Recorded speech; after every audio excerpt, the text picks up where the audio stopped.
חברים, המצב בארץ לא פשוט, יש מלחמה, מצב קשה, אבל מה שאני באמת עכשיו מתחיל לשים לב, בדירות שאנחנו מנהלים בחברה, כבר לפחות 10-15% מתקשים לשלם את השכירות החודשית, וזה מאוד מפתיע אותי, כי המלחמה התחילה לפני פחות משבועיים.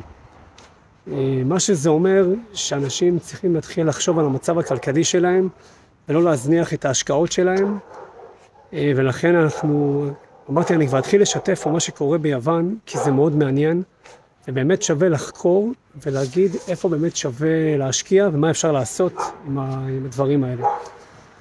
אז קחו כמה נקודות מעניינות על יוון. א' כל, למשקיע נדל"ן כמובן. א' כל, המחירים פה סבירים מאוד. ואני אדבר על שכונות איכותיות בבירה, באתונה. מחירים סבירים. מה זה סבירים? החל מ-120,000 יורו לדירה.